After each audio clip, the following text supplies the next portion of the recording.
प्रधानमंत्री जी, माननीय मंत्रीगण, डॉक्टर पीटी उषा, आज हमारे पेरिस ओलंपिक्स में भाग लेने वाले सारे एथलीट्स आपके साथ वार्ता करने के लिए आए हैं। सर से मार्गदर्शन की अपेक्षा करते हैं। लगभग 98 लोग ऑनलाइन जुड़े हुए हैं सर, क्योंकि उनकी विदेश में ट्रेनिंग चल रही है, देश के दूसरे केंद्रों में ट्रेनिंग चल रही है और आने वाले कुछ दिनों में आप सभी लोग पेरिस के लिए रवाना होंगे। मैं अनुरोध करती हूं सर से कि कृपया सबको मार्गदर्शन करें, प्रोत्साहन करें। धन्यवाद सर। आप सबका स्वागत है और जो साथी सब ऑनलाइन जुड़े हैं उनका भी स्वागत है।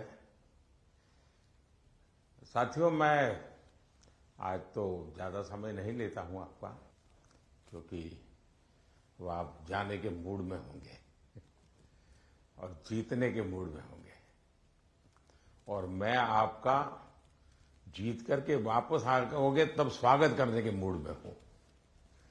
और इसलिए वैसे मेरी कोशिश रहती है कि खेल जगत से जुड़े हमारे देश के जो सितारे हैं उनसे मिलता रहूं, नई चीजें जानता रहूं, उनके प्रयासों को समझता रहूं और सरकार के नाते अगर व्यवस्था में कुछ बदलाव लाना है, कुछ प्रयास बढ़ाने हैं तो इस दिशा में कुछ काम करता रहूं।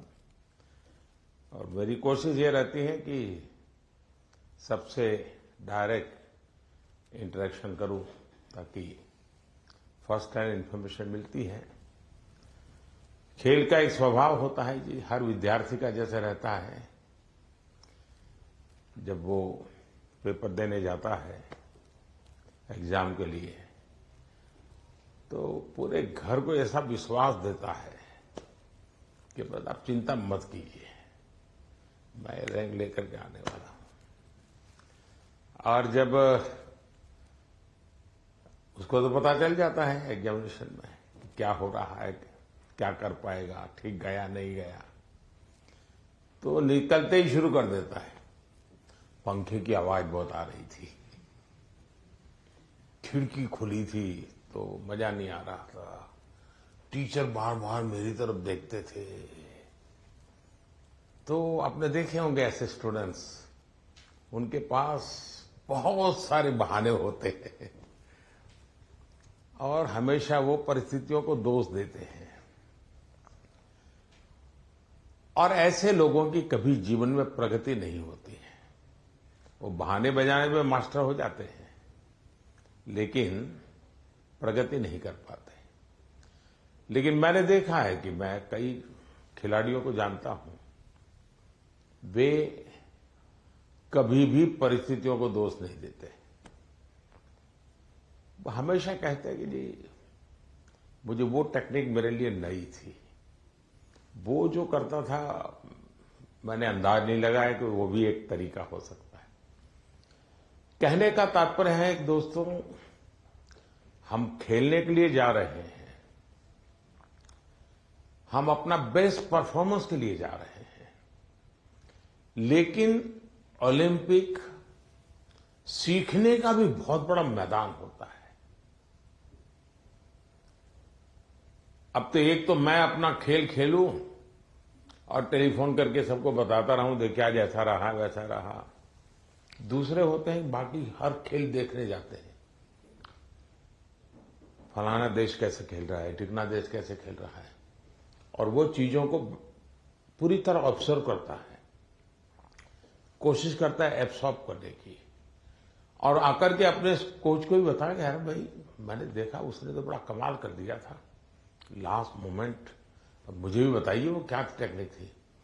कभी उस वीडियो को लेकर के 10 बार देखता है कि उसने कैसे उसको पलटा था। तो इन्हें जो सीखने की वृत्ति से काम करता है उसके लिए सीखने के बहुत अवसर होते हैं।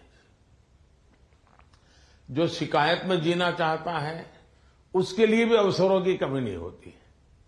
दुनिया के समृद्ध देश भी उत्तम से उत्तम सुविधाओं के साथ आए हुए लोग भी शायद शिकायत करते हुए नजर आएंगे।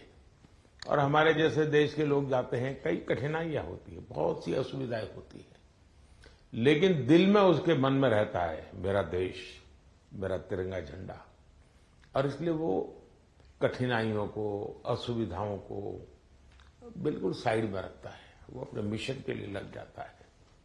और इसलिए साथियों, मुझे पक्का विश्वास है कि इस बार भी खेल के मैदान में आप भारत का नाम रोशन करके आएंगे।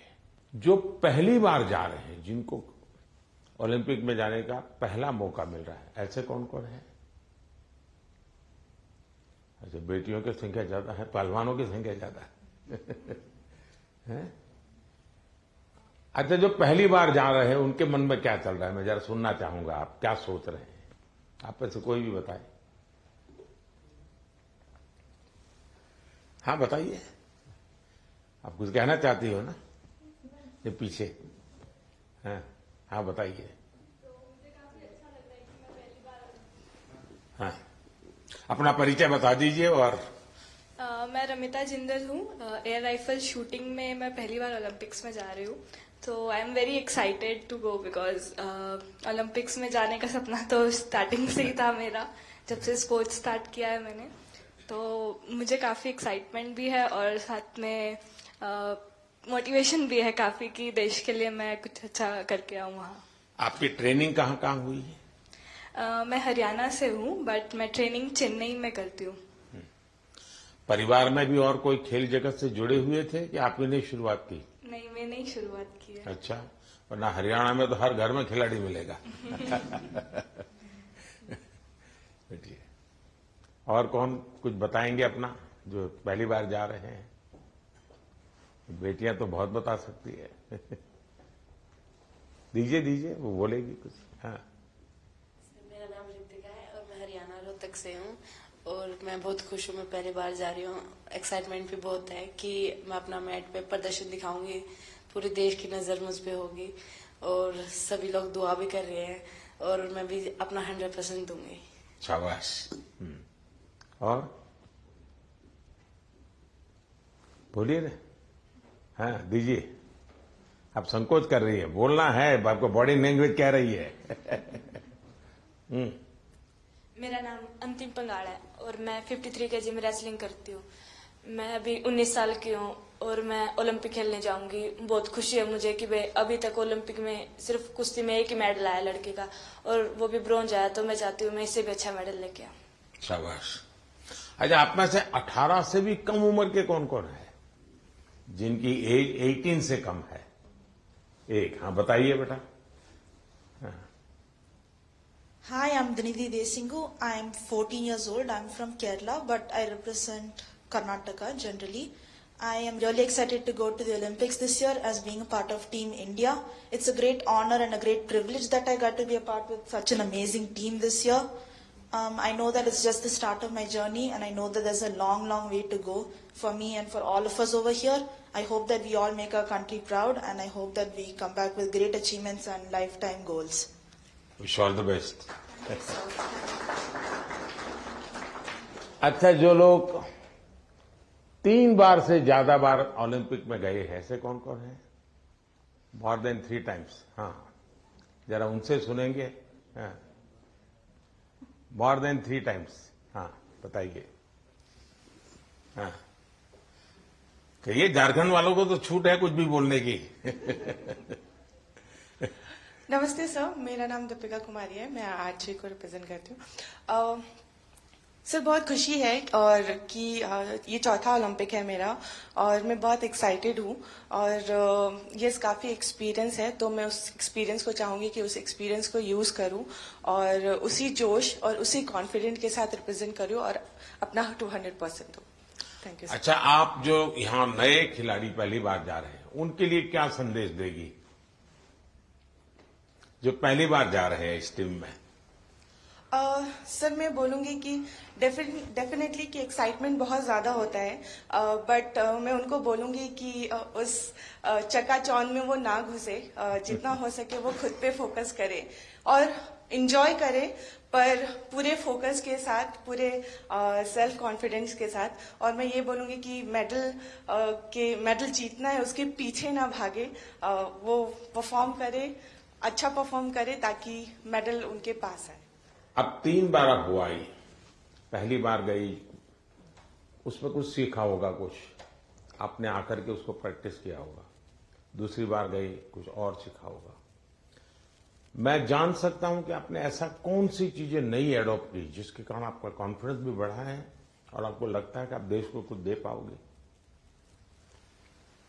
ये ऐसा तो नहीं कि रूटीन जो प्रैक्टिस करती थी वही करते, क्योंकि ज्यादातर मैंने देखा है, जैसे मैं योगा वगैरह करने की आदी हूं, तो मैं समझ देता हूं मेरे लिए। लेकिन मैंने देखा है कि जो एक रिदम बन जाती है, जाते ही जिससे शुरू करता हूं वही से एकदम से शुरू हो जाता है। फिर मैं थोड़ा कॉन्शियस होकर के आज ये 2 छोड़ो, 2 नई चीजें करूं, तो थोड़ा मुझे वैसा हर एक का आदत हो जाती है कि वो अपनी जो पुरानी हैबिट है उसी प्रकार से एक्ट करता रहता है और उसको लगता है मैंने कर लिया। आपकी स्थिति क्या है?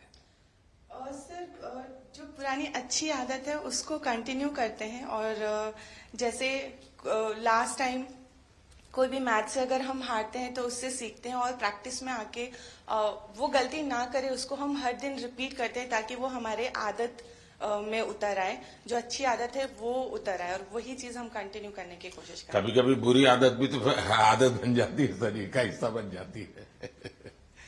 सर, होता है ऐसा, बहुत बार होता है कि बुरी आदत लग जाती है, बट हम खुद को बात करते हैं खुद से और रिमाइंड कराते हैं कि ये चीजें हमको कैसे कन्वर्ट करनी है अच्छी चीजों में।